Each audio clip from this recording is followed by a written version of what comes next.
sinong tangang roastery ang gagawa ng kape na hindi masarap? Di ba? Yes. Ako naniniwala ako na walang beans na hindi masarap. Depende na lang talaga yan sa barista. Kung paano mo hahanapin yung lasa ng kapeng to. Di ba? Yes. Kung hindi man masarap, at least mahanap mo man lang yung lasa na hindi ganun kasama. Di ba? Pero hindi ako naniniwalang walang beans na hindi masarap. Depende yan sa barista kung paano mo palalabasin yung lasa na to.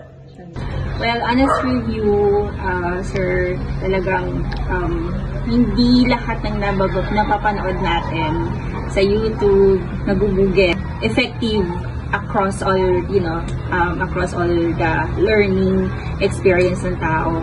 Talagang importante yung may hands-on na nagtitrain sa'yo.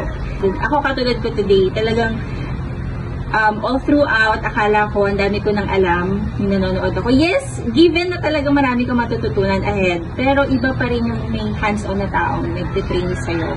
Kasi, right at that very moment, nakokorek agad siya.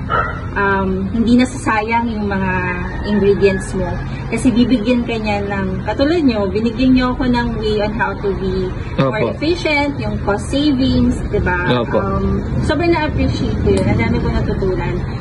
Yung about the history of coffee, napaka-importante. Ano pa ba? Yung anong tamang pag-mix, anong tamang ingredients, anong tamang timbang niya. Ang dami ko natutunan sobra. I mean, satisfied po kayo? Sobra. It's 101% satisfaction. Kahit nung nag-mix na kayo, pinatikim niyo sa amin, iba yung timpla na tinuro niya sa amin sa mga natikman namin outside. Mas masarap? Yes. To everyone, please follow Bahay Barista. Please follow him. Panoorin niyo yung mga past videos niya. Like it. Kung pwede i-save nyo. Ako, what I do, sinisave ko yung mga links. Nilalagay ko sa notes ko para may babalikan ako.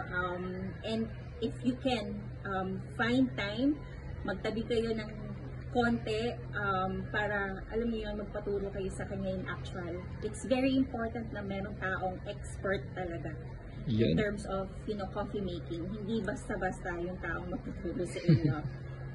High class yung naturo niya sa akin today. Yes, thank you po.